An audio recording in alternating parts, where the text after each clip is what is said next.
We never know where life will lead us or what may hinder us along the way. But while every day can feel like one big question mark, it doesn't have to. With the right insights, strategies, and solutions from Western and Southern Financial Group, together we can look ahead to leave the unknown behind.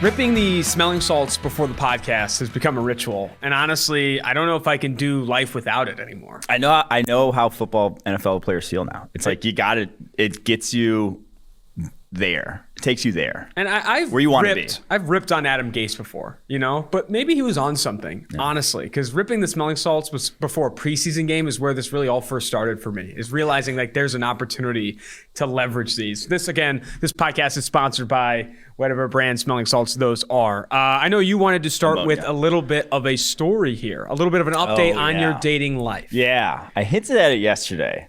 And now I have a little more clarity on said situation. This is hilarious. So I'm going to give the full breakdown here. If you guys recall back, we talked about this 2 weeks ago on the Wednesday pod. I went on a date and how that went and whatnot. But you gave a little more details about this date than I was willing. Sorry, I mentioned her age. Would have liked to have given. And so that was 2 Wednesdays ago. That was last Wednesday. That Wednesday. The next day, that Thursday, I get a text from my ex-girlfriend. I haven't talked to her in a month and a half. Text, seen, whatever. Out of the blue, and I'm like, wow, that's weird timing. Day after I go on a date with someone, and after you talk about it on the pod, I get a text from her saying, and the tone of the text suggested to me that something was a little bit amiss, I'll just say. Can't reveal what actually happened there. And so then the day after that, the Friday, one of my friends actually sees my ex's sister out at a bar, starts talking to her. And then on Sunday, so I had known that the girl I went on a date with followed my ex and my ex's sister on Instagram. Now, this is Cincinnati, small town, that happens a lot. It's not uncommon to see. Still something you hate to see. And then on that Sunday, my ex's sister posted on Instagram. She's younger. They're the same age as the girl I went on a date with. And the girl I went on a date with commented on this Instagram post. And here's when I knew I was in fucking trouble.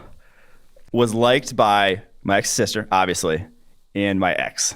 And my ex didn't like any of the other comments on this post. And that's when I'm like, oh no, oh buddy, something is amiss here. And so then at that point, I'm like, in my head, I'm like, something a little off here. So I unfollow my ex and my ex-sister on Instagram, just as like a, kind of a warning shot. A millennial warning shot. Millennial warning shot. That next day, that Monday, this is a week ago, I get a text from my ex asking why I unfollowed her and her sister on Instagram. And I'm like, oh, someone's looking at who I follow on Instagram? Uh-oh. Why would that be? Why ever would you be doing that? And so I'm in my head right now. I'm like, shit, something went south. Something was said here that is not good.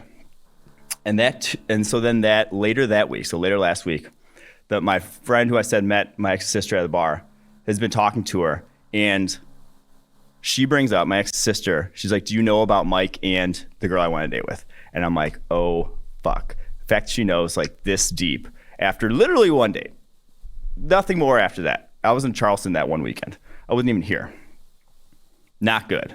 Not good at all. And apparently like asked a few more questions, a few more prying questions since then that are unfortunate. And so then Saturday, obviously, my buddy is now talking to this girl. I go out with him and see her because she's there too.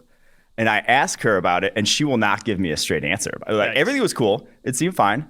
No hard feelings whatsoever. I have no hard feelings towards them at all. I thought we were cool, but will not, I asked you, did you say something? Did something happen here? Won't tell me. And at that point, I'm like, I am fucked. You're out. I'm out. I'm fucked. So then Sunday, I texted the girl again. I went on a date with, no response. Left on red. Mike Renner, the Mike Renner, left on red. Yesterday, made a made a play. It was a power move. A play. It was a heavy-handed text. Got let down easy.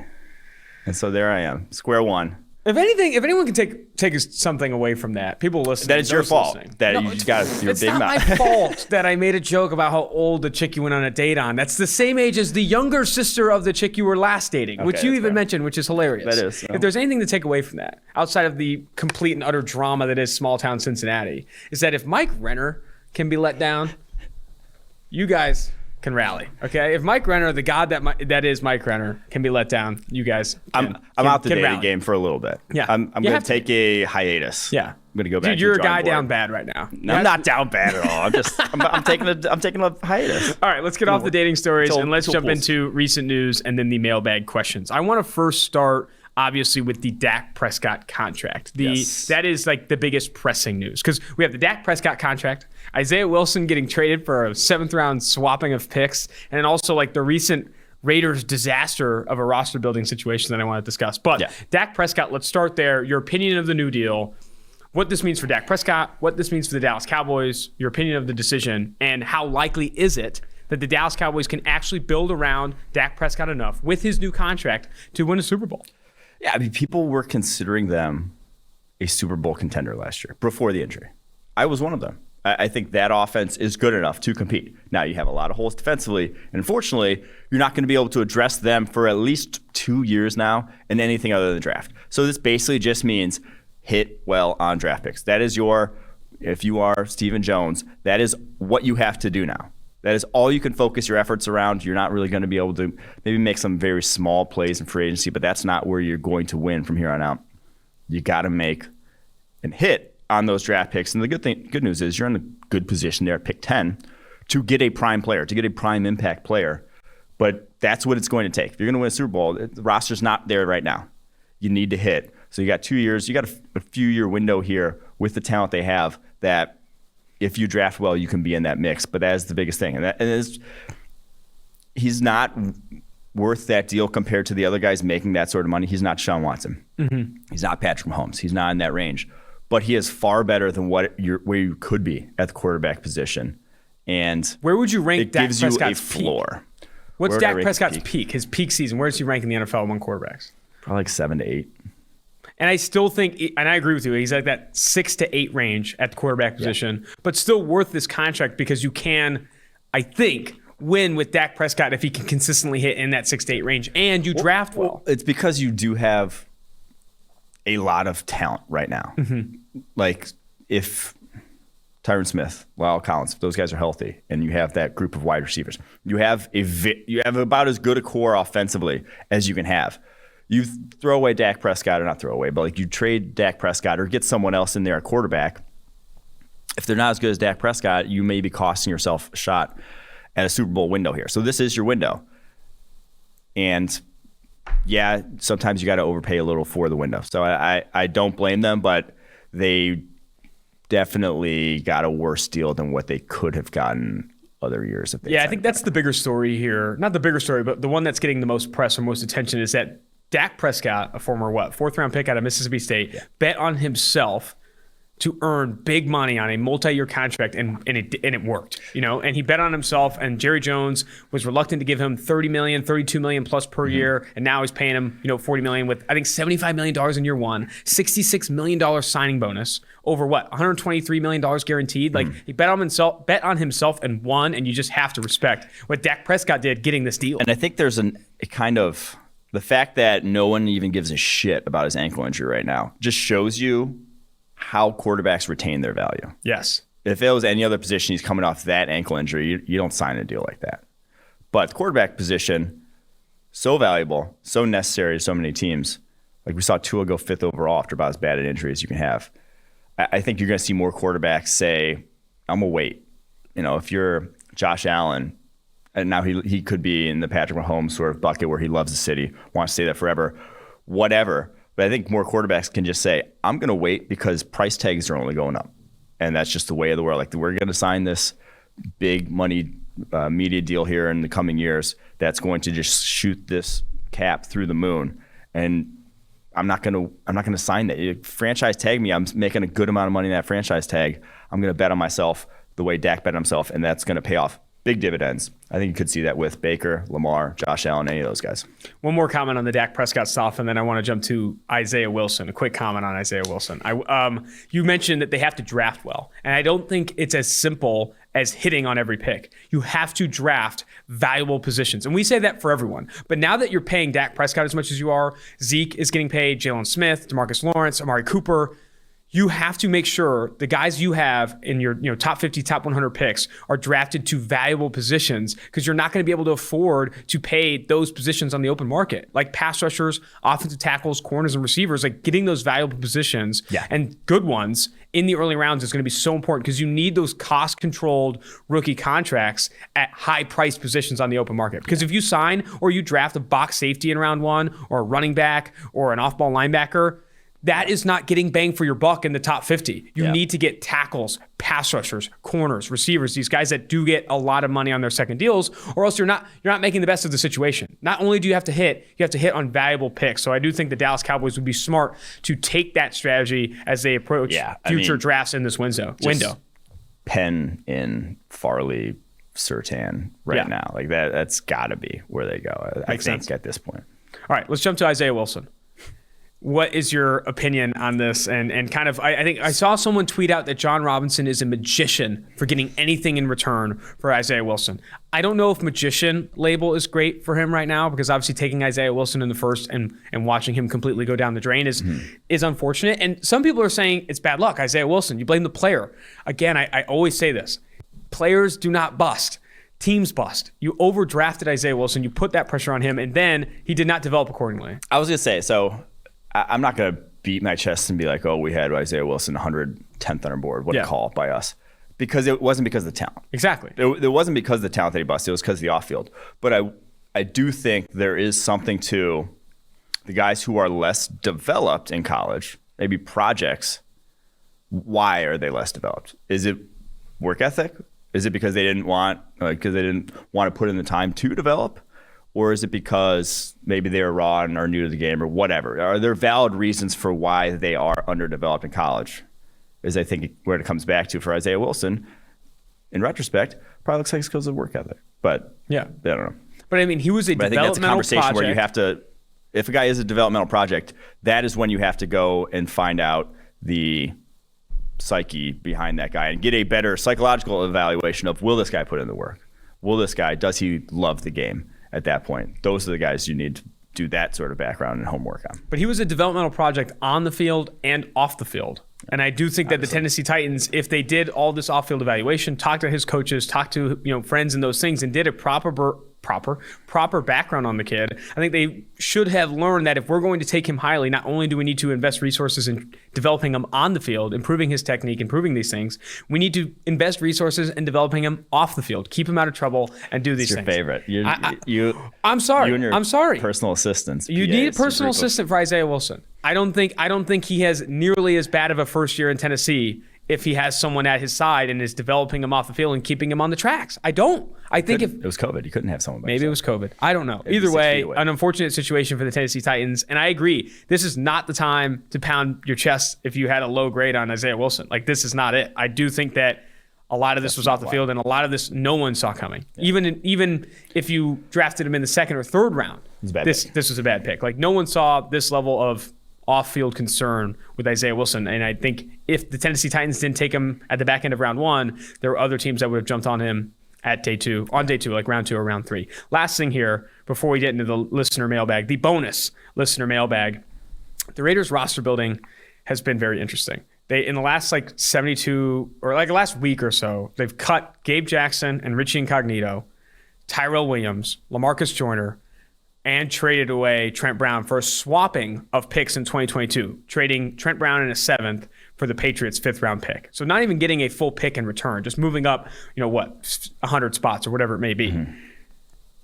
I just really do think you look back on that 2019 offseason where the Raiders with Gruden and Mayock, made that decision to move on from Khalil Mack, invest $79.5 million in guaranteed money in Tyrell Williams, Trent Brown, and LaMarcus Joyner, to see them move on from all 3 of those players, not have Khalil Mack, and in return for the picks they got in the Mack trade, getting a running back, box safety, and a cornerback in Damon Arnette that now could still develop into a very good player, but from a process standpoint is an older prospect with a less than ideal athletic profile, short arms, and some maturity concerns coming out of Ohio State. Like this process, like only evaluate the process. If you evaluate this process of what they did and where they invested their money and what they did with those picks in the Mac trade, is arguably some of the worst process we've seen. And there's a lot of Raiders fans, because I tweeted a little bit about this morning.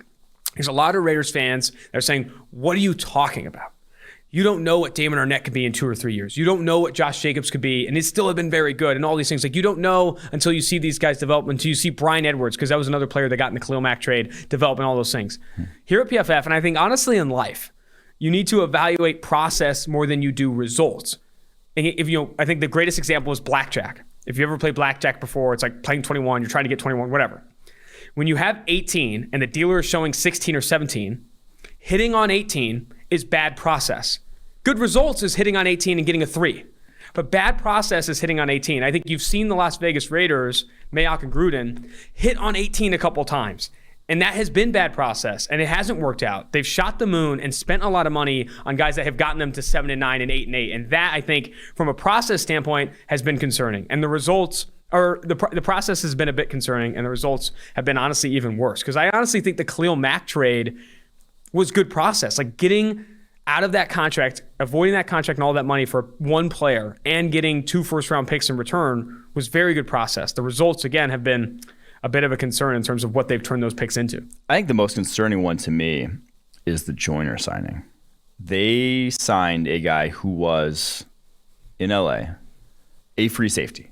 It was a deep safety. That 5'8", 191, coming out of Florida State. He was a deep safety is where he played for the Los Angeles Rams. That was his best role. That's where he made his plays. They signed him to then play him at slot cornerback, a completely different role. And then when he sucks there, is not good there, cut him after 2 years. Like that is where we talk about bad process to try to make a big money signing for a guy who you don't have a role for, who does not fit the position you want him to play in your defense. I think that's the more concerning thing, because then you're not necessarily evaluating the skill correctly around the league, and that's only going to lead to, you said, oh, they just got unlucky. It's like if that's what you're consistently going to be doing, that's not going to lead to good results. Yeah, I mean, that's another thing that I saw too, where the Khalil Mack trade, and I've even said this before, was a good decision from a process standpoint. And then Raiders fans have said they just got unlucky in the draft and free agency. If that was all luck, what are we even doing here? If all those decisions were just like unfortunate circumstances of those guys not panning out, like what are we even doing here? Like at some point, you have to be held accountable for some of the decisions you made. And I think like I said, I think there's a handful of good decisions in the last 3 years that I think have like panned out, or I would call a good process. One, the Khalil Mack trade, trading 2 first-round picks and getting what they got in return. 2, and at first, this was a pretty significant reach, but I do feel like in hindsight was like not terrible. The Colton Miller pick. Colton Miller was a reach on PFF's board, but at least he was athletic and a valuable position. They've had a starting left tackle that has missed very few snaps in his tenure on a rookie deal for 2 or 3 years now. Like that is very valuable. In hindsight, those might have been the 2 best decisions, and then the Maurice Hurst pick as well. 3 best decisions the Raiders have made. All of the other ones since then you've really struggled to see value in that process and those results. So let's move off now the recent news, the Raiders news, Dak Prescott, Isaiah Wilson, and get into this mailbag. We have a fun one to start here, and we're going to continue to get through this mailbag. Remember, if you want your mailbag questions answered, go to Apple Podcasts, leave a 5-star review, drop your question in there. We will get to them. It's a grind. We're doing 2 episodes a week now, 2 mailbags a week to catch up, but we will get to them eventually. This one's from Football Guy 1289. We hear a lot about my guys' date stories. If you had to write a date profile for your fellow host, how would it go? Would love to hear a prospect rating, some strengths and weaknesses, and maybe some fits/projections at the next level. You go first. So I'm terrible at these. I was telling you earlier that even mine for myself was pretty broke back when I had dating apps. It was like sports and stuff. It was just said sports and stuff was which what is mine horrendous. was. It was. That was low effort. I mean, that's kind of how I live a lot of my life. But true. For you, so I struggled to come up with one. I went with the joke here, though. I said, must be 18 or older to ride the mustache as the one. I like that. It's not bad. I think that's funny. Yeah. It's not going to be everyone's cup of tea, but neither am I. Yeah. I think that's good. I wrote here, I think you, in your dating profile, you're going to kind of go for a joke as well, something kind of funny, but it's also going to be like a humble brag in a way.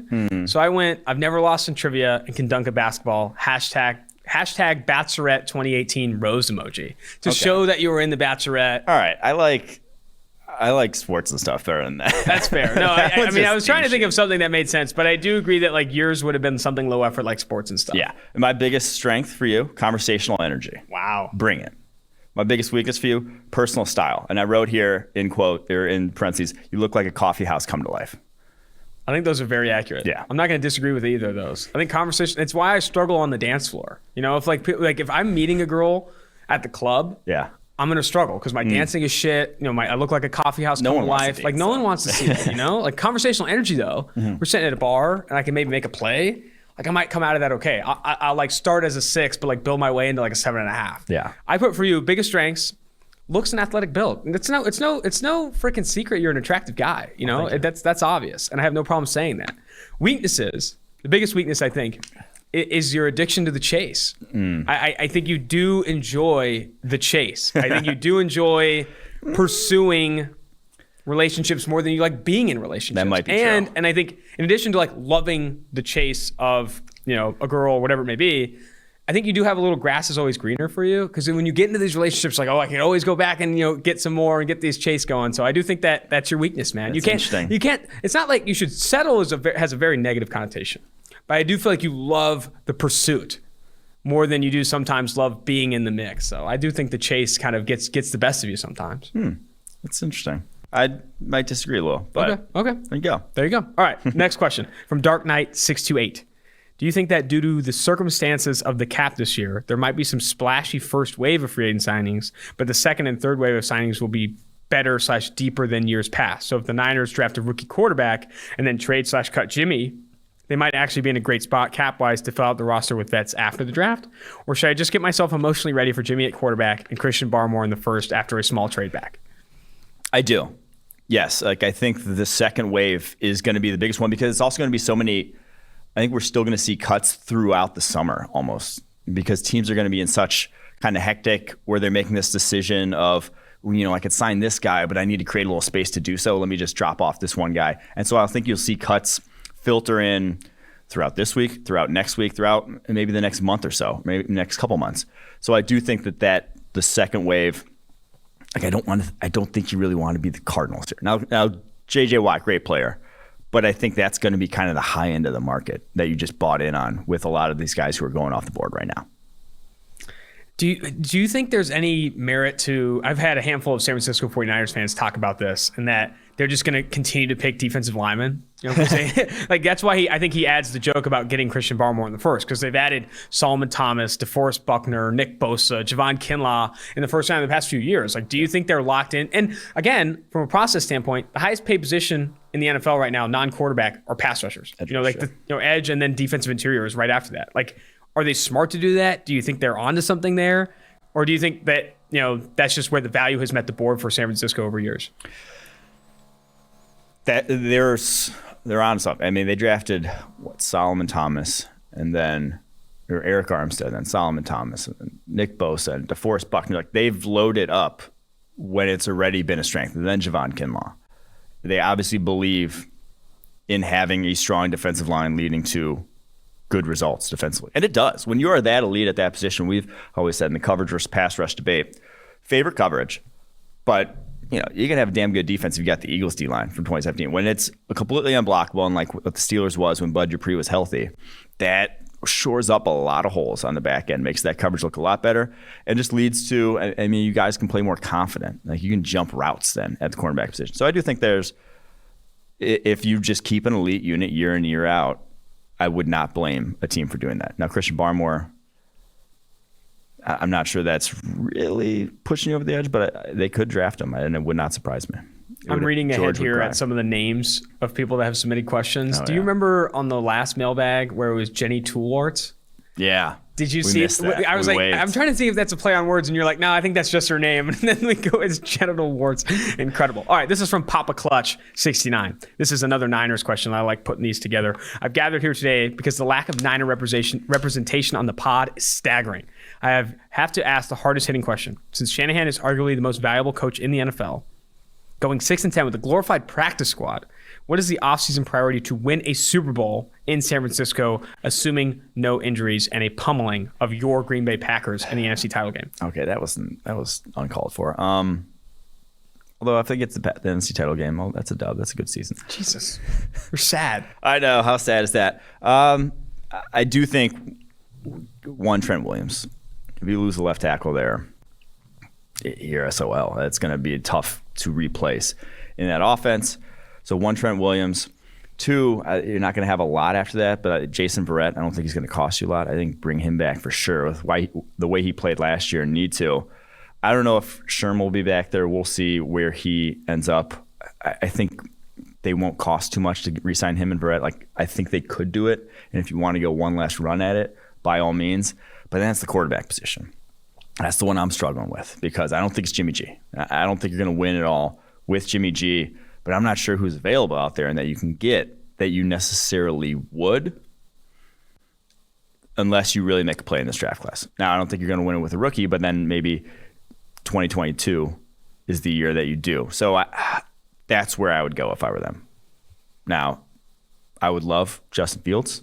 I think that is who I would want in that draft class for Kyle Shanahan, but I think they could be in the Mac Jones market too. We'll see. But that's kind of what you got to do here if you're the 49ers. No, I would agree with you. I'm going to interject some of these questions with breaking news because we are in that franchise tag deadline right now. Joe Thuney just got the franchise tag from the New England Patriots. Right now, I think the best, we're running out of linemen. Trent Williams, I think, might be the best available offensive lineman in free agency right now. Yeah. That has yet to receive the tag, obviously. But Thuney on the tag. I think Mouton is expected to get the tag. Double tag. Scherf on the double tag. If you're looking at, I remember a lot of Cincinnati Bengals fans, early mailbag questions. Man, we grabbed Thuney, maybe Trent Williams, Penei Sewell at 5. We really, and it's starting to go away. And this is why you draft offensive linemen when you don't need them. I mean, it's what Bucky Brooks said on the last episode. It's like, hey, when I come from a background where these are the guys you draft, quarterbacks and the big guys, is what he said. He's like, you got to draft pass rushers up front, offensive tackles, and those things. All right, let's now jump to future Finns GM. Nice. And that's why Trent Brown gets top of the market deal because no one lets him get away. Yeah. There you go. Your thoughts on the Joe Thuney tag, though? You got an asset. It's a valuable asset. And I think they're going to be in a play the Patriots this season. They're not going to be in the comp pick formula. They often are in the comp pick formula. I think they're going to be adding more talent than they're losing this season, which then at that point, tag and trade nets you a better pick than letting walk and getting nothing. So they got Joe Thuney now. Isaiah Wynn. Keeping Joe Thuney on the tag. That's Joe Thuney, Trent Brown, Isaiah Wynn. They got the space. Shaq Mason coming back from injury. Trying to build up a juggernaut up front. Michael Onwenu. Oh, yeah, Michael Onwenu. That's a team. It's good O-line. Yeah. I like that. All right, from future Finns GM, had a potential trade I wanted to run by you guys and get your opinion on. The Miami Dolphins stay put at 3 and draft Wilson or Fields. Ooh, I already like where this is at. Trade Tua to the 49ers after one season for the number 12 pick. More if they can swing it. Love that. And take a top 3 receiver, Pitts, Parsons, etc. Is this something you could see either team going for? Can I start? Yes. I love the idea of the Miami Dolphins trying to get the most value out of the number 3 overall pick by taking a quarterback. Whether that, and if they do move on from Tua and you could get the number 12 pick for him, that would be, I think, a slam dunk in a lot of ways. Because you could add, obviously you get either Zach Wilson or Justin Fields. Who would you have Zach Wilson and Justin Fields ahead of Tua Tagovailoa? Where would you evaluate those 3 quarterbacks? So you would. And if the Miami Dolphins do, and I've said this from the jump, I said this since January. If the Miami Dolphins are on the board at 3 and there's a quarterback available that they rate above Tua, you take him. I think it's that simple. I think if you can obviously grab a trade offer for Tua Tagovailoa, and I don't necessarily think the offer for Tua would be just a second-round pick. Maybe number 12 is a bit rich, but we've talked about Kyle Shanahan before. He likes those types, those facilitator types. I think Tua could work really, really well in that 49ers offense. I think I could see San Francisco doing it, maybe not for 12, maybe 2 second-round picks, one this year and one next year, but I really do like this move with Miami, especially if they like Wilson and Fields over Tua, and I love this move for San Francisco, maybe if they don't give up the number 12 pick. Yeah, if you can get a 1 for Tua, I think you do it. Absolutely. And it's not giving up on Tua. It's saying that those Wilson and Fields are better prospects than Tua coming out. And the rookie year, while not a death knell by any means, a lot of the guys who turn into the elite game changers hit the ground running. We also haven't talked enough about the reports that have really come out on Tua. About Tua yeah, from there's inside. been some of that Miami Herald article about the Miami Herald article that came out about some players in the locker room having disconnect in terms of wanting Ryan Fitzpatrick to start. Then you saw Fitzpatrick after he was pulled, upset about that situation. Brian Flores dealt a bad hand in that situation. I don't know, man. Like it's been interesting to see like some of those comments made about Tua Tagovailoa. But I wouldn't tie in the Devontae Smith and Jalen Waddle comments about them preferring Mac Jones. They played more with Mac Jones, and that's where and you want to get Mac Jones paid. Yeah. You want to get him drafted highly. But I think some of those reports you did see coming out of that article from the Dolphins locker room are a bit concerning. And again, I do think it's a very simple game. If you like Wilson or Fields ahead of Tua and they're there, you take them. You always want the best quarterback, especially if you can recruit some of this Tua Tagovailoa value. And we talk about quarterback value all the time being sustainable, and you get a second-round pick. Josh Rosen, after having one of the worst rookie years we've ever seen from a quarterback, got traded for a second-round pick the following year. Yeah. Like if you can't get a second and another pick for Tua Tagovailoa after what wasn't a complete train wreck, I mean, that would be a bit concerning. So, and if you can't, I mean, does that not tell you everything? If you can't get even a second-round pick for Tua Tagovailoa, it does not tell you everything about the quarterback you have under contract. So it's an interesting conversation that I think got pushed away a little bit because we locked into the Dolphins just not doing it, wanting Chase, wanting whoever. But I don't think it's like all that ridiculous. No, and it's not like giving up on Tua. I think there are Dolphins fans that are like, don't give up on Tua, build around him. It's like, it's not giving up on him. It's trying to get better than him. Yeah. Who doesn't want to just always get better, especially at the most valuable position in sports? All right, this is from Brad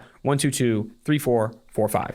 With all these possible and existing holes for the Steelers, what would you prioritize in free agency and the draft? For example, I love you guys talking about the fit of Zaven Collins, and I think him and Bush would be scary next to each other. But is it worth it to have so many existing, since we have so many existing holes? They just got to go O-line. I feel like they're too scarce along the offensive line right now. And prioritizing free agency, shit, they kept Big Ben. And yeah, they kicked some of it into future years, but they don't have space. Like they don't have room still after that to add, really. They could maybe retain. You could maybe get Alejandro Villanueva back. That's maybe your best case scenario, but I don't think you're adding to this roster. And so at that point, it's got to be drafted. And with the strength of this offense tackle class, you'd just be stupid not to go in there. That it is too strong. Stupid, strong word. You'd be short-sighted not to go there. It's too good of a class. There's going to be too much talent that's going to fall down boards because of it. All right, this is from Big Peen 76. Do you think that's his name or a play on words? That's probably his name. Okay. If the Lions can retain Galladay somehow, how do you feel about Pitts over other receiver options in the first? I know we have Hawkinson, but Goff is buns, and I think our run/play action game could be pretty disgusting with that duo. I don't think the Lions should rule out Pitts because they have Hawkinson. For the same reason the Niners shouldn't rule out Pitts because they have not, even though Kittle and Hawkinson are, I don't even consider in the same tier as players, but like just because you have a quote unquote good tight end, I think Hawkinson went to the Pro Bowl, whatever that fucking means in today's NFL. He was third in the NFL in receiving. Third in the NFL in receiving at the position. Regardless, yeah. I don't think the Lions can just rule out Pitts because they have Hawkinson. Again, we've said this 1,000 times. Not redundant. There's not a single offense in the NFL that couldn't benefit from having Pitts on their roster. Yeah, I don't think he's redundant. I mean, Anthony Lynn's your OC now. I don't think he's done a ton of. He wasn't doing a ton of two tight end stuff last year, but I mean, you can just use Pitts as a receiver. So I don't hate it. I would probably personally just give me a guy. Give me that guy on the outside. Give me Jamar Chase. Give me that two wide receiver duo. It takes a lot less thinking, you know. As an offense coordinator, you send out Galladay and you send out Jamar Chase, and they both can just win. And you don't really have to game plan for them. That's probably where I would lean if I were them. But like I said, Pitts is not redundant. Hawkinson, those two can coexist very easily if you're an offensive coordinator with, a little creative spark, shall we say. All right, from Jason Levy, Bears. Where do the Bears go from here? It seems like the goal right now is to just save pace and Nagy's jobs with no real plans for the future. That's why you kind of don't want to give the leash like this. Because it is going to be save pace and Nagy's job. I think you're going to see some short-sighted moves from the Bears this offseason, whether it's trading picks to go up, whether it's, kicking some cap space in the future to add free agents right now. And so where do they go from here? They really are about, I think we've touched on this, they're about it in as purgatory as you can get in the NFL right now, where if they had Deshaun Watson, they could win a Super Bowl. Can they get Deshaun Watson? Probably not. Can they get Russell Wilson? I don't think so. I don't think they're going to have enough to give it up. But I don't think those would be short-sighted moves. But I think what they're going to end up doing, maybe going for Darnold or whatever, could be short-sighted moves. This is where I think, obviously on the outside looking in, you can assume that Pace and Nagy are on the hot seat and are going to make short-sighted decisions to keep their jobs. But a very valuable part of this is like, what have the conversations been between Pace, Nagy, and the owner? Yeah. Is the owner saying, hey, this is your year or nothing, or you're out? Because if it is, then you're going to force them to do some short-sighted, dumbass shit sometimes. But if the conversation between the owner, Nagy, and Pace have been, hey, don't overthink this. We're committed. Let's get out of this together in the next 2 to 3 years. Because if that's the conversation, you can see it. But if it's not... Or if it's the conversation like Shad Khan and Dave Caldwell and, gosh, who was just the Jaguars head coach? Doug Marrone had, where it's like, hey, you guys are gone. After this, I'm going to gut the whole roster. Yes. I'm sorry. I mean, and again, it's like, I think that conversation's important, though, because that's going to very heavily impact the decisions that the Bears make. If you see the Bears kick a lot of cap space down the road, like you said, or make any of those short-sighted decisions, they're obviously playing for their gigs.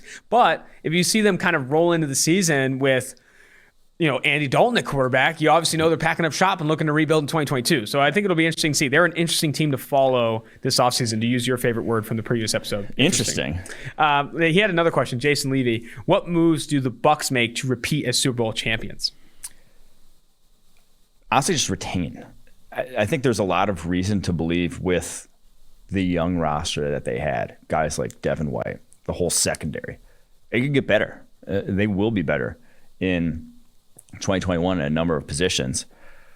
Retain Levante David, retain Shaq Barrett. I don't really know care how, but do that. And then I'd say don't draft a running back in round 1.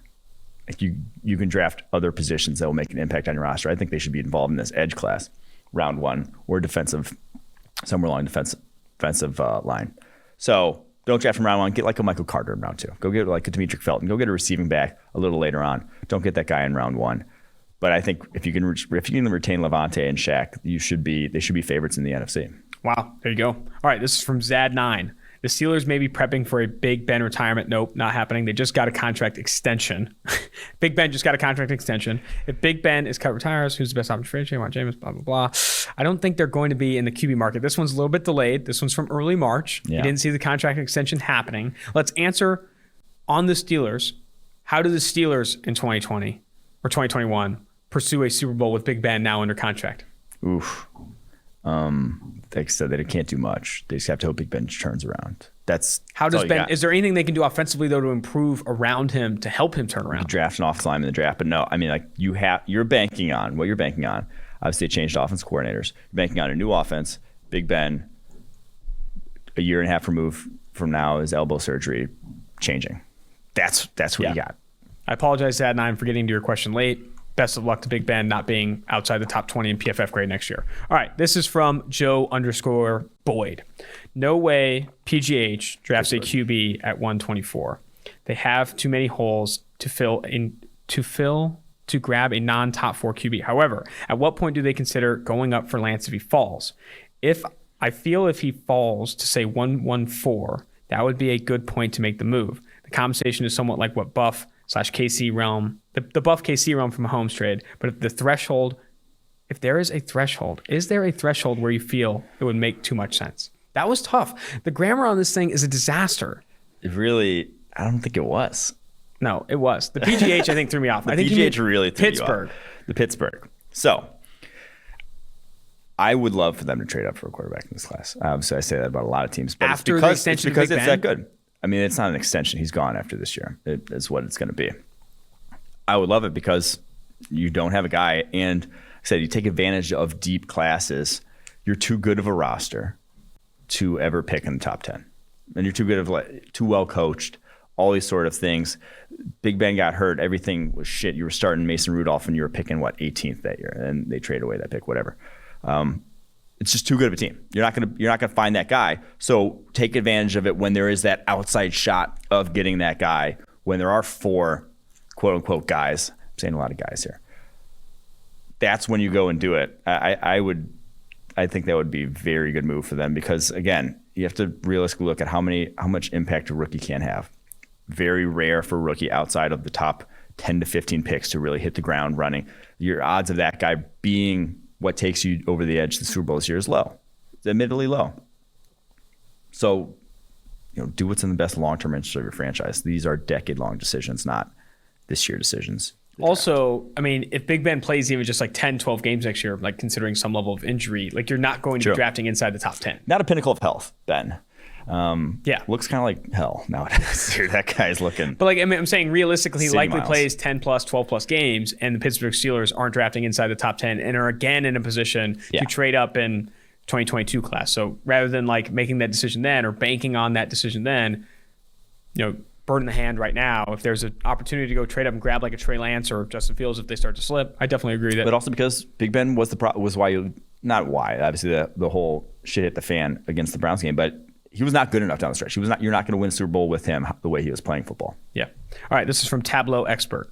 Jags fan here. It sounds like Cam Robinson is not coming back and Andrew Norwell is on the trade block. How do you think Urban Meyer's Jaguars will address the offensive line? This is weird to me because they have the most cap space in the NFL by $17 million, and they're not bringing back. And Andrew Norwell's a little overpriced, and it's not.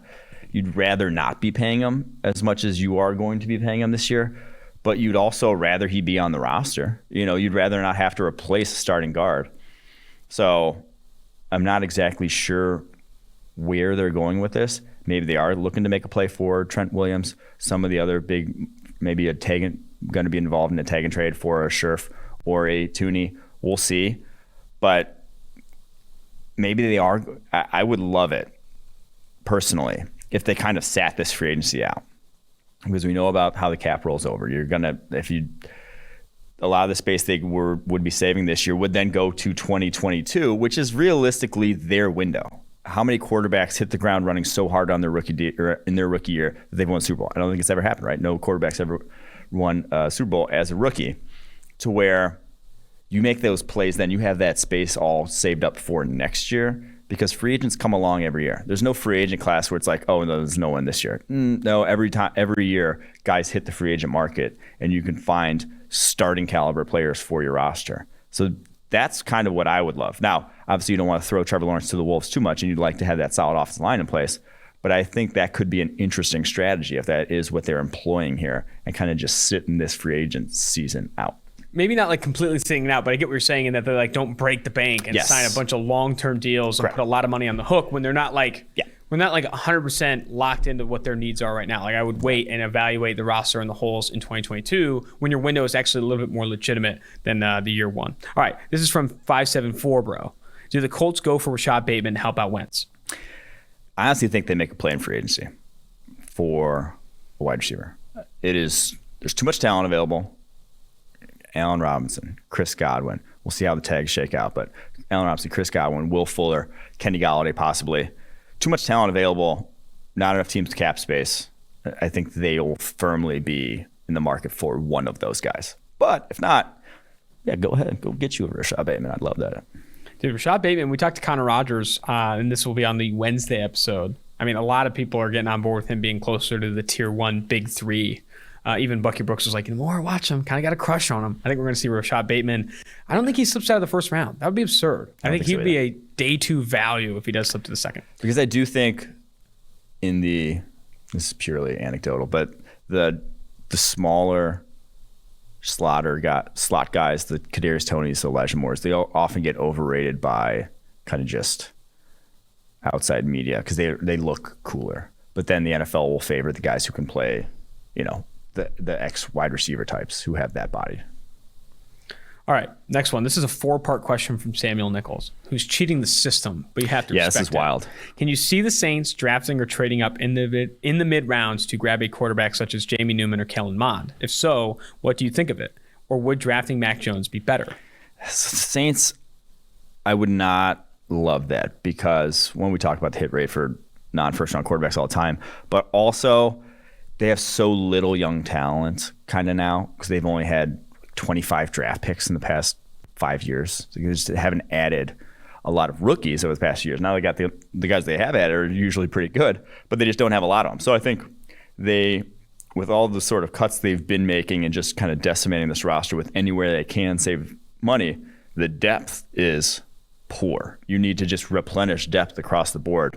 I think you need to use as many picks as you can to fill out guys who can actually see the football field for you. So there you go. Number 2, what do you think the Saints drafting Aaron Robinson, the cornerback out of UCF? What do you think of them drafting Aaron Robinson, cornerback of UCF, with their first-round pick? I think it's a little high, but I do like the process of going cornerback there, even though maybe it doesn't look like a necessarily need on paper with Marshawn Lattimore, and I think Janoris Jenkins is still on the roster. I don't think they've cut him yet. But I do like the process of would allow Aaron Robinson to play in the slot out of the start too, which would be interesting. All right, number 3, if Kyle Pitts or Jalen Waddle fall past 12 or 13, could you see Mickey Loomis trading up to grab one, the guy who loves to trade up? What would the potential deal look like, and with who? I mean, I could see it. I could see it. Everyone can see it. Should they? Is the question that should be asking. Probably not, but what would it take? I mean, it would basically, that's the thing, is it would take, when you're sitting at pick 28, it would take the deal they did with the Packers a few years ago. It would take another first-round pick, and you're not in a position to be throwing away first-round picks like that anymore, sadly, with basically just without Drew Brees at quarterback. All right, number 4 from Samuel Nichols. Should the Saints explore trading up to grab one of the top 4 quarterbacks using a blue-chip player who's a cap casualty or potential cap casualty? Now this, I can get on board with. We're going to be fine with, because quarterback we talk about is a different animal from a value perspective, and you are not really in a position to get one. So anytime soon. Now, it's again, this might take too much is the other thing. Like to get one of those guys, you're going to have to go all the way up to 10, 11. That's just going to be, it's not only going to be a first for next year, probably a second this year. You're just going to give up a ton for that guy, and then you're going to be getting the kind of also ran. You're going to be getting not the pick of the litter. So I'm not sure the juice would be worth the squeeze there. Jumping now to Carson G. Williams. I'm interested in getting started in the draft industry. What tips would you give a high school senior if you were in my shoes? I'd say just live, dude. Just go to college, enjoy yourself, develop as a human being. I don't think I would not start doing draft analysis. I mean, like, do it if you enjoy it, watch it, do it as a hobby, but there's no leg up to really grinding that early. You'll burn out and not enjoy it. Like, you might even find something else you're passionate about in college. But if you really want to get into football and you love it that much, the thing I would recommend more than anything else is actually getting involved with a football program. I don't know if you play football or whatnot, but you can be a student manager at your football program, and then maybe even a grad assistant, but like get involved in the game to actually learn the game. It's the best thing you can do. I would not just start writing about the draft and whatnot. Take until you have an actual basis of knowledge about the game of football that's like strong, X's and O's. So there you go. I would definitely pursue college, get into college and pursue some level of degree in like, if you're looking at the draft media industry, at a communications degree, at a journalism degree, sports journalism, whatever it may be. And I'd also say, definitely don't just like start your website now as a high school senior. Grow your base of knowledge both in football and in media, like developing skill sets in media, like writing and those things. Write and read every single day, read about football, and just develop as like you said, a base of as a senior in high school, develop a basis of knowledge. We've given a lot of tips to people who are like soon to be college graduates. Mm-hmm. That's where you're ideally in a position where you already have a basis of knowledge and you can start contributing to or creating content on your own website, your own YouTube channel, etc. But as a senior in high school, I would definitely that's your opportunity to learn about the game and get to your junior or senior year in college. And if you're still interested in pursuing, have this wealth of knowledge already to a point where you could start a website, start a YouTube channel, and all those things. Yeah, that's what I say. Like, gain the knowledge about the game, because a lot of people like football. A lot of people love it, want to work in it. Not a lot of people know football that well, like to really be able to know the inside and out of like what goes on a particular play. And when you come from a team background where you were in a team in some capacity, it gives you such a leg up. Absolutely. In terms of understanding the game, 100%. Yeah. All right, this is definitely not Ty. F the Raiders Yeah, you deleted the I. If the Raiders were to look to trade Trent Brown, which they did, what is realistic value for them? They already traded him, and it was swapping a 7th-round pick. Or no, they got a 5th-round pick in return for Trent Brown and a 7th-round pick to the New England Patriots. What was your opinion of that trade? I'm very intrigued by what the hell they did this off in the offensive line group this year. If there was like a mini offensive line revolt or something, because Gabe Jackson, long tenured starter there, they cut kind of out the blue. Richie Incognito was only on the books for like $6 million this year. When he was healthy, he was one of the best guards in the NFL. I don't know what his injury prognosis is or whatever, if he's going to come back healthy at all this year. But, I mean, he was 37 years old. You weren't banking on him being a pinnacle of health anyway. That's like the risk you run when you sign guys like that. So $6 million for a guy who could be the best guard in the NFL if he's on the field seems like not a huge price to pay when, you know, we've seen how Derek Carr is under pressure. That's kind of his MO, is when he's under pressure, turns into a pumpkin. So I don't know what the plan necessarily is here, but I think I've also said that before about the Raiders. Trent Brown tweeting out 3 smiling emojis when he got traded. Your thoughts? And then John Feliciano. And also, wait, can we bring up Trent Brown's tattoo, the GOAT of all tattoos? Can you describe it accurately to people listening to a podcast? It's him with Big P and 76 in his mouth. and a girl. It's him having a threesome, basically, on his shoulder that like you can see when you're just watching the game. There's 2 girls on top of him. It's how actually our guys who do the player participation identify him. Yeah. And he has he's like yoked in it. Like he's jacked in his own tattoo, even though he's, 380 pounds in real life. Maybe not quite that slender. Yeah, I mean, I don't think it's hard to speculate on whether or not it was an offensive line room revolt in Las Vegas with Gabe Jackson, Richie Incognito, and now Trent Brown out of the building. But I do think it was a misevaluation of Trent Brown. I mean, I know he didn't play a lot and you don't assume that, but you made him the highest paid offensive tackle in the NFL.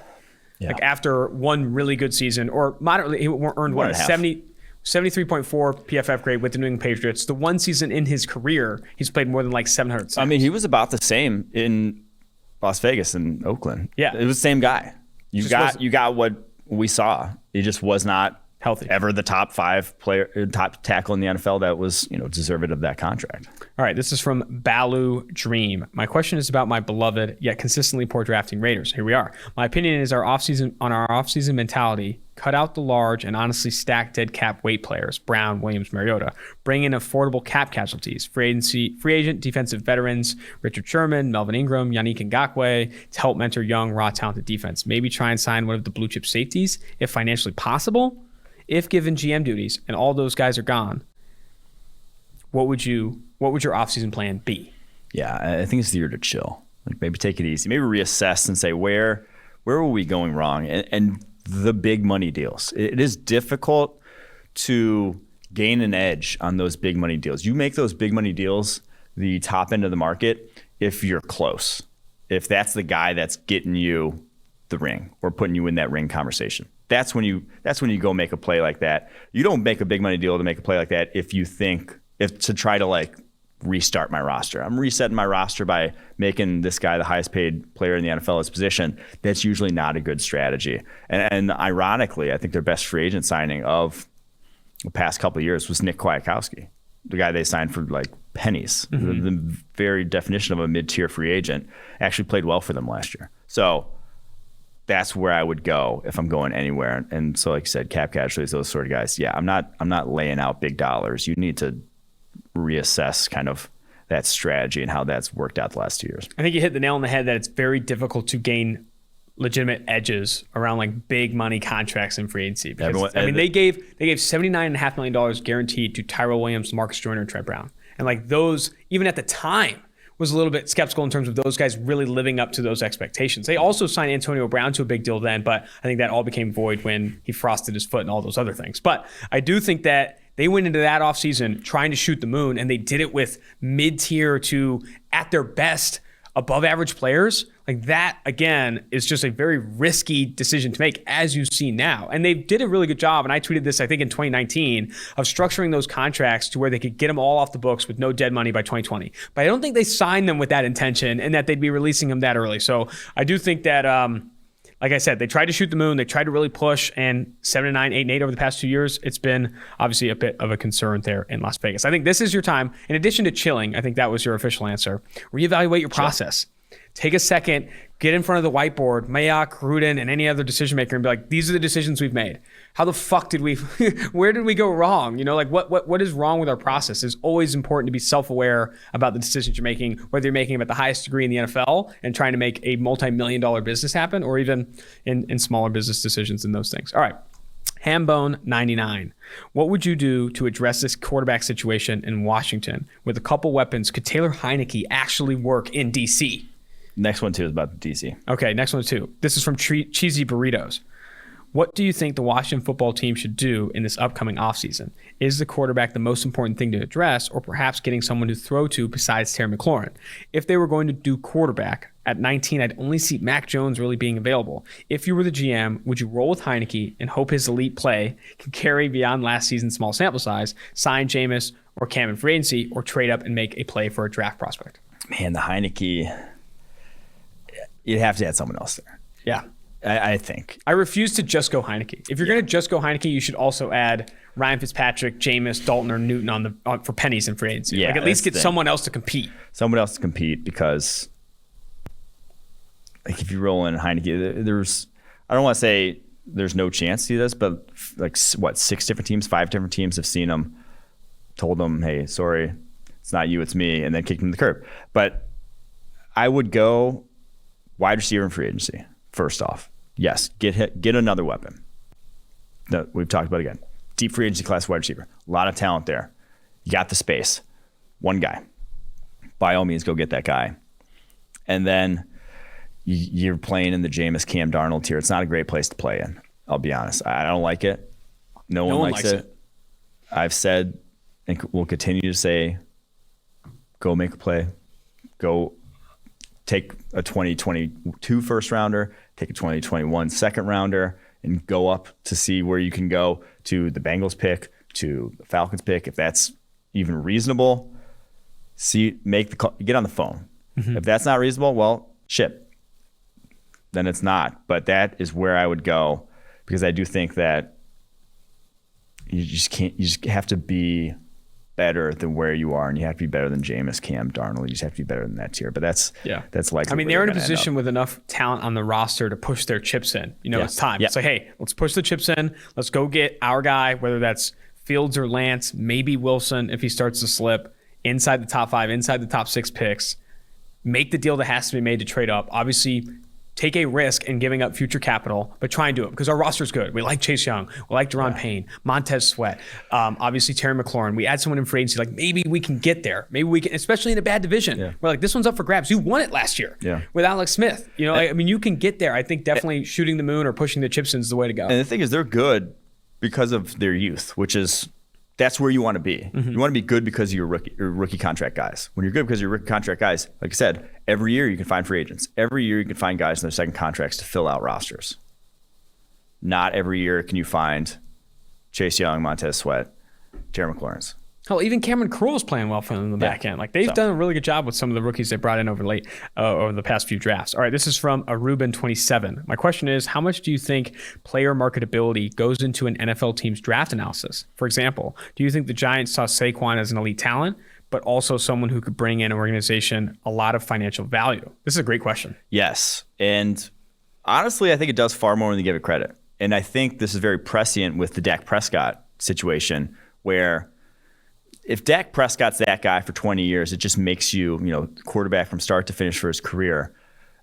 It has value to a franchise that's we don't account for on the outside looking in. 100%. Because we are looking at every decision as what wins me the most Super Bowls. Yeah. But a lot of the times, and this doesn't get brought up enough, that's not always like the only or primary incentive for front offices, ownership, and all those things. It's to make a lot of money. These are businesses. These are teams trying to make money. When it's all said and done, yes, that's winning Super Bowls. Yes, that's drawing in more fans and building dynasties. But it's also marketable players, ticket sales, jersey sales, all those things. Yes. That's why, we talk to Solomon Wilcots all the time, who's a colleague here at PFF. Mm-hmm. And when we brought up the Christian McCaffrey contract, when he first signed that, he's like, you know what? Like, a lot that goes into this is that McCaffrey is like their guy, their star. Moves the needle with it moves. It's the highest selling jersey in Carolina every year because of the marketability of Christian McCaffrey. I definitely think it gets more factored in than we give it credit for. Yes, and I'm glad I don't have to, because it just seems like it just seems like at the end of the day, winning will bring fans. That kind of decision. But what's easier to do? Prioritize. I mean, it's easier to just market around a guy. That's what I'm saying. Like what you got to think about it from an ROI perspective. Like what's your return on investment on giving Christian McCaffrey a lot of money, but not necessarily going to Super Bowls, versus like really trying to hit on these picks, really trying to invest all of your resources in like building a super team that can sometimes like not always pan out. You don't get to keep guys like McCaffrey and Kamara maybe that are super marketable in those things. So it's an interesting conversation. I love the question. From Mr. Reaper, I think. 47, given that patching the secondary is a weakling philosophy and that average slot cornerbacks generate the same war as outside cornerbacks, this guy's a smart cookie. Why do guys like Molden, Javon Holland, Asante Samuel Jr. always seem to fall out of the first round when they could get great slot players? I want to start. Can I start? Dude just fucking hammered PFF buzzwords there. I did. He did. PFF bingo. He wins. Yeah. All right, go ahead. I think, yes, from a on-field value perspective, due to some of the research that PFF has done with wins above replacement, PFF grading, and those things, slot cornerbacks can be more valuable than where they're often drafted. However, you're playing in the market the NFL has set. Slot cornerbacks still don't get paid a ton of money. And, and while there is like a market inefficiency in there that slot cornerbacks are more valuable than their average contracts in the NFL, you still have to play the cards you're dealt. You're playing in the market you're in. Like regardless of whether or not you think an In-N-Out burger is worth $20, you can get it for $6. You can get, or I don't know how much an In-N-Out burger is these days. I miss California. I'm sorry, but you have to play in the market you're in. You don't overpay for something if you don't have to. Is I think my official response to that question. And also, Desmond King's free agent. He's a pretty damn good slot corner. You can just go get him. Exactly. He's not going to cost you that much in free agency. Mike Hilton's in free agency too. Yeah, you can go get those guys. So, and it won't cost you that much. And that comes back to. You got to play the market, and that's the NFL does not quite agree with our valuation. So we would see it as market inefficiency. Go ahead and get those guys in free agency. Go sign them for cheap. Go get them in the third round and improve your roster. All right, Philadelphia Eagles question from B12 Bobby. At number 6, would you take a quarterback, take Kyle Pitts over Chase and Smith since the Eagles are most likely cutting ties with Ertz and would create a good duo with Goddard, or prioritize receiver with Chase or Smith, or trade back and get multiple picks and select Rashawn Slater as we desperately need younger offensive line? There's a quarterback on the board. I'm taking that quarterback. Love Jalen Hurts. Love the leadership he brings to the table. Love the intangibles. I don't love the tangibles. I just don't believe in him as a passer. So, and I love what he could do. Do you know how much he squats? I think he was. I think he was drafted to be a backup quarterback. He was drafted to be that second option. That's his destiny. And so I'm going quarterbacks on the board. If not, trying to trade back. If not, taking Kyle Pitts. Because Kyle Pitts is sweet. And Kyle Pitts and Goddard, I think it's Kyle Pitts and Goddard. When you have another guy next to Kyle Pitts like that, I think that's just a dynamic sort of duo with, I think, Sirianni, what he's shown, would take advantage of. That's kind of what they've run a lot of two tight end stuff. This is from Crown Furtive. Assuming there will be another live broadcast during this year's draft, there will. It's going to be sick. What are the chances that Renner can host this one? Listening to Turtle from Entourage last year was pretty rough. Is he calling George Chahuri Turtle from Entourage? No. Let us pray that George is not listening. What does Turtle from Entourage look like? Not like George. Honestly, that's not a good comp. I'm not sure what a good comp for George would be, but I don't know what Turtle from Entourage looks like. So here, can I? Jerry, whatever his name is, Jerry. Pull it up. Ferreira. I will say this though, having you as host, I think would be difficult because I think you need to be the color commentator. Yeah, I'm not a host here. Looks. I guess when Turtle got skinny, he was a little. That doesn't look like George. Not quite. I think the person who's host has to be a facilitator, an orchestrator, a field general, as I've said about other quarterbacks and stuff. I think you have to be like, my opinion isn't great, and I have to just continue to distribute to guys like you, Steve Palazzolo. Yeah. If I was host, I'd just be talking the whole time. Exactly, and that's what you don't want. You need to be a point guard in that situation. But I think the Turtle comp was. I'm the hammer. Someone else needs to swing the hammer. Easy. Is that what you told the girl in the text? All right, Blake Dalo. Love the pod. I'm a huge Bears fan, but I'm scared to death of the idea of trading for Sam Darnold. Don't worry. Never liked him at USC, and he's meeting my expectations of him in the NFL. Do you think there's any way the Bears can tag and trade Robinson and 2 firsts to move up to second or third pick and take Zach Wilson or Justin Fields, that would be sick. if the Bears could pull off a tag and trade of Robinson and 2 first-round picks to go up and get like a Fields or Wilson, would be incredible. I don't think that's likely. I think there's about a 0% chance, approximately, maybe a 0.1. It's not happening. I'm sorry. I don't love that move for the Jets or the Dolphins. Exactly. It's like, look at the other person's point of view. There's like, oh shit, we still don't have a quarterback, and we're drafting 19th. Maybe if you throw 20th. Now we're drafting 20th. Yeah, no, that's not gonna happen. I'm sorry, but I mean, not second or third, but Fields falls down the board. You could see maybe like Philly being interested in something like that. It could see somewhere towards the end of the top 10 being something like that. But no. And I actually like Darnold in that offense. I think Darnold to the Bears. And if I to address that first part, yeah, like I don't think you should be nervous or that scared of Sam Darnold to Chicago. It's like, hey, if you scared of Sam Darnold. He said he's scared. He's scared for his life that Sam Darnold's coming to Chicago. One, I don't think he'll cost that much. And two, like if you can't put together like a super deal like that or a super trade, it's not like your worst case. I mean, it's not like the worst case scenario, in my opinion. I think the worst case scenario is like re-signing Trubisky. But I think trying to go get Sam Darnold, if it doesn't pan out, Pace, Nagy gone, you're drafting inside the top 3, and you go and get a guy like Spencer Rattler in 2022.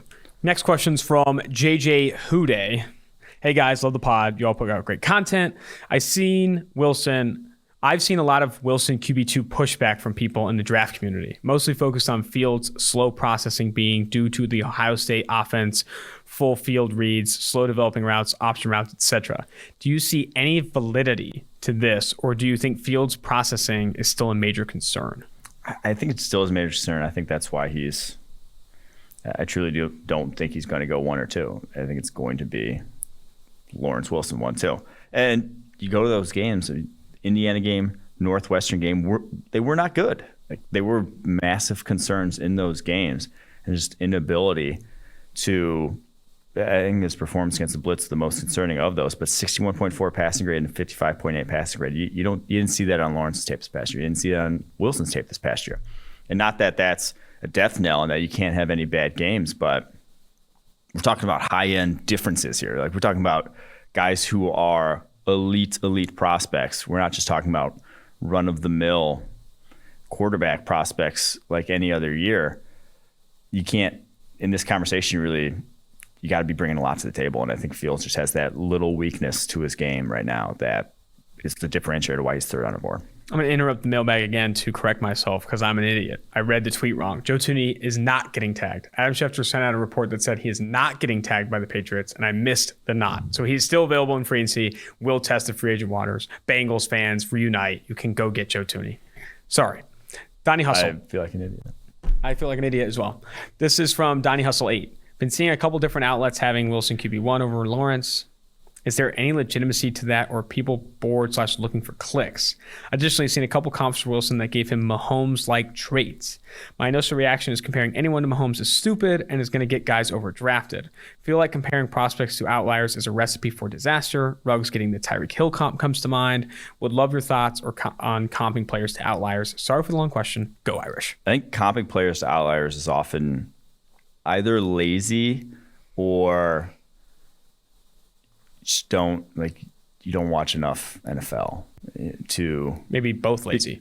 Yeah. So I think oftentimes it's just your inability to separate how a guy looks against lesser competition versus how a guy will look against better competition, and just like the difficulty. And because like everyone's faster in the NFL game, so like everything speeds up. There's just guys move and look different at the college game because they're going up against guys who aren't playing in the NFL oftentimes. So I do think it's, like I said, amateurish or lazy to make those real high-end comps, unless you think that guy is going to be at that level. Now, Zach Wilson does not have that caliber of arm. He just straight up doesn't.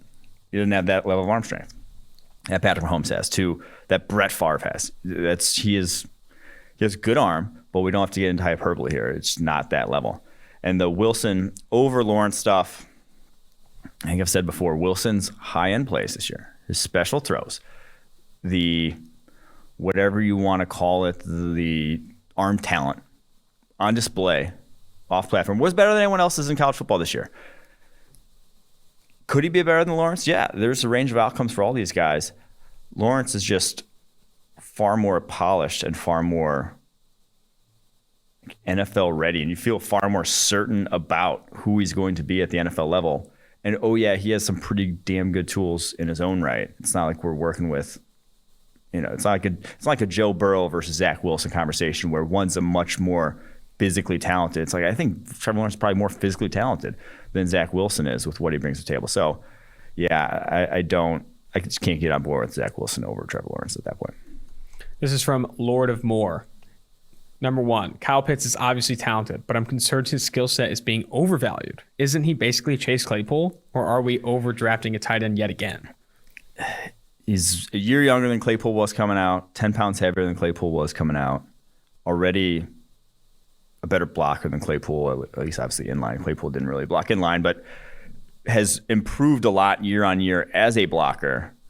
At that point, I think it's the thing that's the selling point of Kyle Pitts, the kind of why you're putting him in that tier of Jamar Chase, Devontae Smith, Jalen Waddle, even though it doesn't separate like those guys. And we wouldn't say that otherwise. If he was just considered a wide receiver, he'd be a little bit below that tier. Is because of teams are going to treat him like tight end. You can dictate matchups when teams treat you like a tight end because they're going to have to treat him like a tight end because of the fact that he can actually block. You can actually block. Teams are going to have to match you with either a linebacker or a safety or whatever. They can't go to nickel, can't go to dime when he's on the field. And at that point, that's the selling point, is that you get created favorable matchups where he's always going to win. He's always going to beat a linebacker. He's always going to beat a lot of safeties in the NFL. Maybe he's not going to beat all the corners in the NFL, but he's going to beat a lot of safeties and a lot of linebackers. And that is why he is the different. That's why he's kind of the unicorn in this class. Question 2 from Lord of Moore. Can you please go a little deeper on Leonard Dickerson, the Alabama center, Florida State transfer? You've mentioned that he's good, he has a nasty demeanor, and that football guys will love him, and his late season injury, but why is he good? Is he a generational center? Can he fit in any scheme? What's his ceiling? He just really wants a breakdown. of Leonard Dickerson. I will say, and we talked to Connor Rogers recently, Leonard Dickerson's valued highly by a talented offensive line evaluator in Brandon Thorne. His tape is right up there with Frank Ragnow for the best we've ever seen in center position. It's good.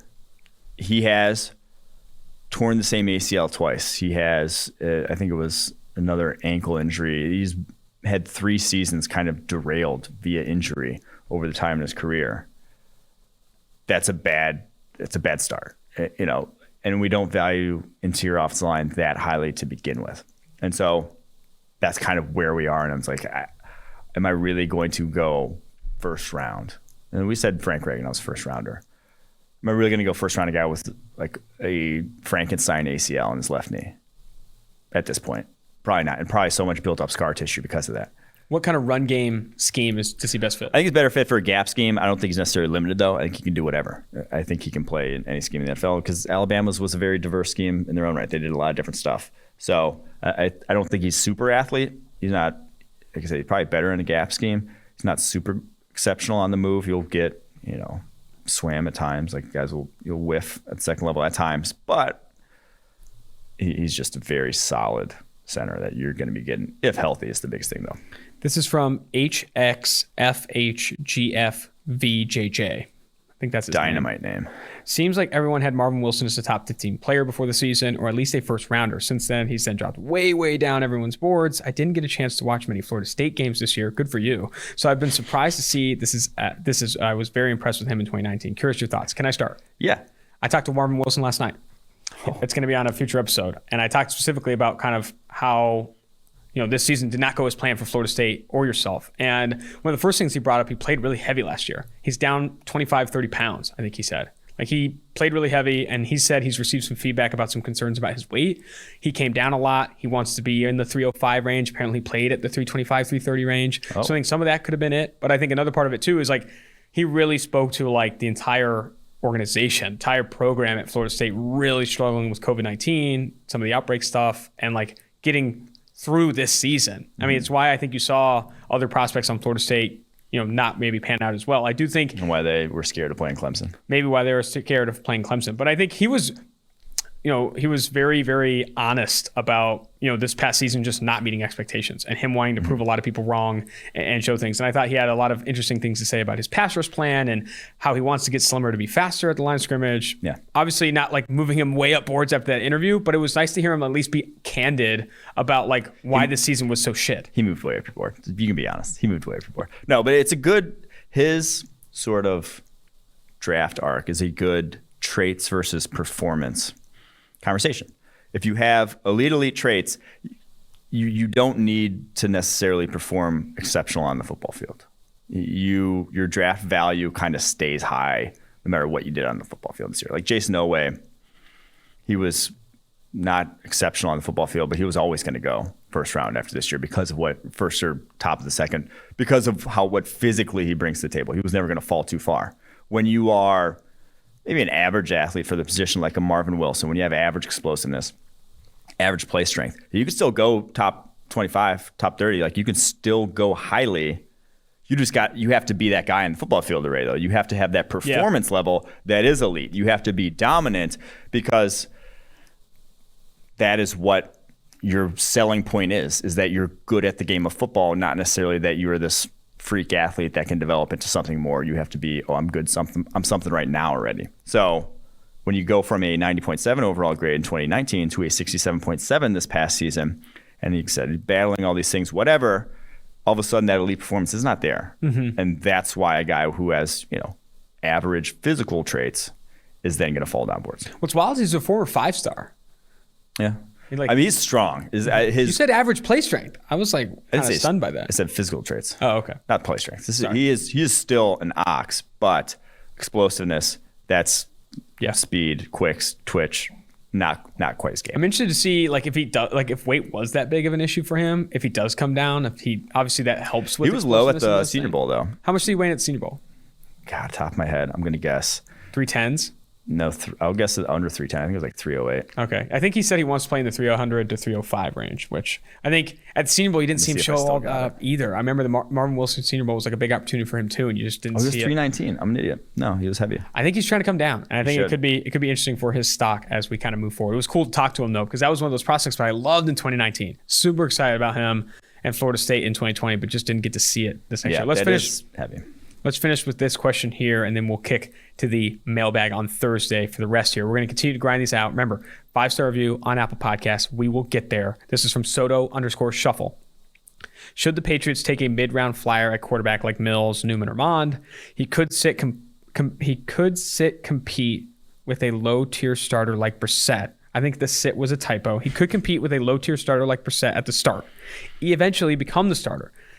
It would be a more elegant way to tank, and maybe you would get lucky. If so, what would you suggest? I've been all for that. I've been all for taking a mid-round flyer at quarterback and starting him for 16 games. If he's shit, he's shit. If not, you freaking get a Spencer Rattler in 2022 or a Sam Howell, Keaton Slovis in 2022. The last thing I want them to do is take this bridge quarterback everyone keeps kicking the can around. Like a Dalton, a Jameis, a Darnold. Even Darnold's probably not a mid-tier starter. I think Darnold's a good way to tank as well. But I think it's Darnold or a day 2 quarterback or Jarrett Stidham. And if you start him for 16 games and if they only win 2 or 3 games, that gives you the best opportunity to win a Super Bowl in the next 5 years. Not winning 8 games with Jameis or 7 games with Newton again or whatever it may be. Yeah, I don't like being in that conversation, the Newton, Jameis. I don't like going that route because I still don't think that's taking you to the playoffs, which is where you want to go. That's why you'd be signing that guys, because you think you're good enough to make the playoffs. And again, it's a team.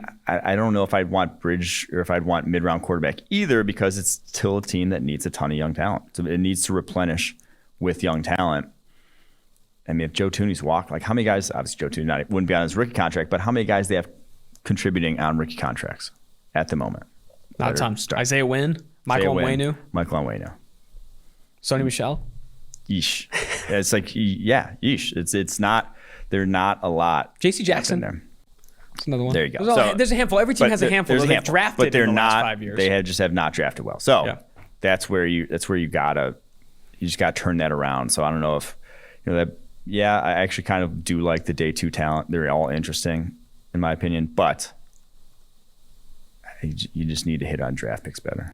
Day 2 talent with some tools, baby. Get Kellen Mond. Get Chris Sims guy on day 2 or day 3 even, and see what he does and play him for 16 games, try to develop him, see if you can get some of those tools out of him. And if he wins 3 games, good for you. You're in a very good position to know. Or if he doesn't, say he wins like 7 games, you could probably convince the Jets to trade a second rounder for him or something. Like, I don't think it's dumb to go out there and put an unproven talent at quarterback that could develop into something better than you think, but more likely than not will get you in a position to draft a top 3 quarterback in 2022. That's going to do it for the bonus listener mailbag. Make sure you turn into Wednesday's episode. We have Connor Rogers of Bleacher Report on. We're doing a deep dive of the wide receiver class. Also interviews with Christian Darisaw and Rashad Weaver on the Wednesday episode. Until next time, Austin Gale, producer Quinn in spirit, Mike Renner, 2-for-1 Drafts.